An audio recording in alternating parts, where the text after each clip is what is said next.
मेरो नयाँ कथामा स्वागत छ साथीहरू। म विदेशबाट फर्केको पहिलो दिन हाम्रो घरमा एक नयाँ केटी देखेर दङ्ग परे। त्यो केटीलाई हाम्रो आमा बुबाले काम सघाउन भनेर काठमाडौँ ल्याउनु भएको रहेछ, कुरा पछि थाहा भयो। उनको नाम मीना रहेछ। बिहान कलेजमा पढ्दै रहेछ।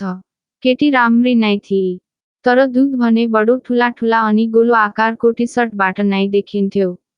म 2 देखि 4 दिनमा मेरो अनि मीनाको कुराकानी हुन थाल्यो। केटी बोल्नमा पनि अगाडि थिई। मैले त घर आउने बित्तिकै नै हो मीनासँग चिक्ने कल्पना गर्न थालेको। तर माहौल पनि त मिलाउनु पर्यो। आजकलको जमानामा जबरजस्ती पनि गर्नु भएन, त्यो पनि सेक्सको मामलामा। केटीहरूलाई पनि त केटालाई भन्दा धेरै सेक्स चाहना हुन्छ नि, तर केटीहरू धेरै सम्हालिन सक्छन्। मैले पनि उनलाई पनि सहज वातावरणमा लिएर आउन कोसिस गर्दै थिएँ। हुन त केटी मान्छेले हामी केटाहरूको आँखामा हेर्ने बित्तिकै थाहा पाउँछन् कि हाम्रो मनमा के खेलेको छ भनेर। तर पनि उनीहरू थाहा नपाए जस्तै गर्छन्। हुन पनि मीनालाई देख्ने बित्तिकै मलाई समाएर चिकिहालु जस्तो हुन्थ्यो, जुन कुरा मीनालाई थाहा थियो। हाम्रो कुरा आजकल प्रेमसम्म पुगेको थियो भने म कुरालाई सेक्ससम्म पुर्याएर उनीलाई राजी गराउन लागि परेको थिएँ। म उनको रूपको वर्णन हमेसा गरिरहन्थे, हुन पनि ऊ राम्री थिई। उनको ओठ पनि निकै सेक्सी थियो। तिम्रो कति सेक्सी लिप्स रहेछ भन्दा ऊ लाज मानेर अरू सेक्सी देखिन्थी। मैले अब दुधको बारेमा पनि कमेन्ट गर्ने विचार गरिरहेको थिएँ। जुन दुध हेर्ने मेरो दैनिक दिनचर्या नै भएको थियो। 1-2 दिन गर्दै हामी धेरै नै परिचित अनि खुलेर कुरा गर्ने भएक थियो भने मीनाको पनि म प्रति थोरै भए पनि लगाव रहेको मैले महसुस गर्न थालेको थिएँ। एक दिन कुरै करामा मैले मीनाको दुध अति नै राम्रो अनि आकर्षक भएको कुरा सुनाए। उलाजले पहिला त केही बोलिन अनि केही रिसाए जस्तो गर्दै भन्न थाली, मलाई थाहा थियो कि तपाईँ सधैँ मेरो छातीमा नै आँखा लगाउनुहुन्थ्यो भन्ने। मैले कुरा सिधै स्वीकारे र भने जुन कुरा साँच्चै राम्रो छ त्यसलाई हेर्ने धेरै हुन्छन्। हुन पनि मीनाको दुध अति नै राम्रो थियो। कपडा बाहिरबाट त त्यति सुन्दर देखेको छ भने खोलेर हेर्न अनि छुन पाए कस्तो आनन्द हुन्थ्यो होला। मैले केही बाँकी नर्खी कुरा भनिदिए। मीनाले जे ठाने पनि मैले आफ्नो कुरा प्रष्ट नै भने। उसले केही बोलिन, तर रिसे जस्तो गरी। मलाई थाहा छ उसलाई के बितेको छ भनेर। दिनहरू बितिरहेको थिए। एक दिन मीनाको पहिलो वर्षको रिजल्ट भयो। मीना पास भई मैले उसलाई बधाई दिँदै उसलाई अँगालोमा हग गरे। त्यो मजेरो पहिलो दिन थियो। मीनाको दुधको पहिलो स्पर्श मेरो छातीमा, आहा कति न्यानो फिलिङ आको हो नो। मीना पनि मलाई आँगालेर थ्याङ्क्स दिई। मैले भने थ्याङ्क्सले मात्र चल्दैन है, अरू पनि चाहिन्छ। उसले भनी हुन्छ।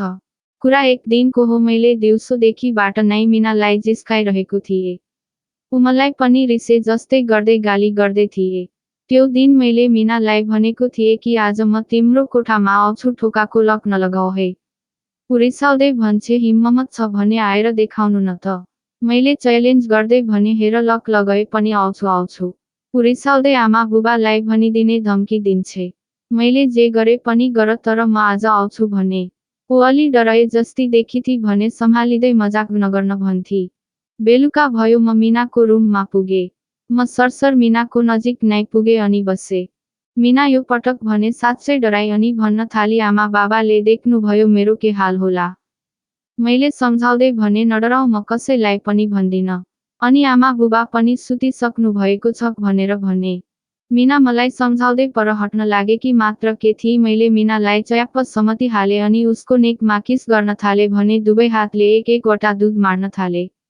पहिला त मीनाले धेरै प्रतिवाद गर्न खोजी, तर मैले मेरो दर्हो अँगालोमा कसेर दुध मार्ने अनि पुतीको माथि हात मार्ने गरेपछि केही शान्त भई म अब मेरो धेरै दिनको चाहना अनुसार मीनाको दुध हेर्न, चुस्न अनि दुधसँग खेल्नको लागि तयार भएको थिएँ। अब मैले बिस्तारै कामुक तरिकाले मीनाका दुधमा छुन थाले। उनले ओ आ आया आया ओ आए उ मम जस्ता आवाज निकाल्न थालिन्। अनि मेरो पालो मेरो दाहिने हात बिस्तारै उनको घुँडामा राखे। देब्रे हातले एउटा दुध मोल्दै दाहिने हातले उनको साप्रा सुमसुम्याउँदै उनको अनारीसम्म पुगे। उनी त झन् ठुलो स्वरमा ओ हो ई ओ ए ओ जस्ता आवाज निकाल्न थालिन्। एउटा हातले दुध मोल्दै अर्को हातले पुती सुमसुम्याउँदै बिस्तारै मैले उनको गतिमा किस गर्दै बिस्तारै कानमा अनि गालामा अनि फेरि बिस्तारै उनको मुखमा पुगे र मेरो मुखले उनको मुख टम्म थुनिदिए। त्यसपछि मैले मेरो दाहिने हात उनको पेन्टी भित्र छिराए। उनले धेरै पनि निकालिसकेकी रहेछिन्, जसले गर्दा उनको पेन्टी पुरै भिजेको थियो। उनको त्यो भर्खर उम्रन खोजेका सेता खैरा रौँ, आहाहा, कति प्यारो र सुन्दर। अनि मैले मेरो हात निकालेर पेन्टी बाहिरबाट नै सुमसुम्याउन थाले। बिस्तारै फेरि भित्र छिराए र उनको पुतीमा औलाले पुतीको वरिपरि रगड्दै एउटा हातले दुध मोल्दै मुखमा किस गर्दै अर्को हातले उनको पुती चलाउन थाले। मैले अब दाहिने हातको औला उनको पुती भित्र र बाहिर गर्न थालेको त उनी या ओ या इस्सस भन्दै कराउँदै चित्कार आफ्नो मुखबाट निकाल्दै थिइन्। उनलाई सायद धेरै मजा आइरहेको थियो र उनी आफ्नो त्यो कसिलो पुक्क परेको पुतीमा छिटो लाडो गुसारेस् भन्ने चाहन्थिन् होला। त्यसैले मैले पनि ढिला नगरी बिस्तारै दाहिने हात उनको पुतीबाट झिकेर उनको स्कर्ट र टी-सर्ट खोलिदिए अनि उनलाई किस गर्दै छिटो छिटो आफ्ना सबै कपडा खोली नाङ्गै भए र उनको पेन्टी पनि खोलिदिए। अब हामी दुवैजना जन्मजात नग्न भएका थियौँ। दुवै हातले उनको दुध मोल्दै बिस्तारै मुखबाट किस गर्दै उनको त्यो कुवासम्म पुगे र मजाले उनको त्यो कुवाको नुनिलो पनि खान थाले। उनी ओ हुहो ई ओ ए ओ जस्ता आवाज निकाल्दै थिइन्। मैले पनि मेरो लडो उनको पुतीको किनारमा दले र बिस्तारै उनको पुतीको पालमा हाले, तर त्यत्रो पनि फ्याक्दा पनि मेरो लडो उनको त्यो कसिलो पुतीमा छिरे। त्यसैले मैले मजाले बल गरेर धक्क दिएको त स्वात्तै छिर्यो। मैले मेरो लडो एकछिन नाचलाइकन उनको पुती भित्रै पछि बिस्तारै पुतीभित्र लडो चलाउन थाले। अनि बिस्तारै लादोलाई भित्र बाहिर गरौँ थाले। अब त ऊ पनि तलबाट बल लगाएर मलाई साथ दिन थालिन्। त्यसपछि मैले पनि फटाफट लडो भित्र बाहिर गर्न थाले। उनी आहा, ओहो, हे उहो, ओ भन्दै थिइन्। यसरी करिब 30 मिनेट जति मच्चिएपछि म शिथिल भए अनि उनी पनि। मैले मेरो लडो निकालेर उनको मुखभरि झरिदिए र मेरो लडो उनको मुखमा कुचिदिए। उनले मेरो लडोलाई लालिपप जसरी चुस्न थालिन्। अनि मैले मेरो लडोलाई उनकै मुखमा नै भित्र र बाहिर गरौँ थाले।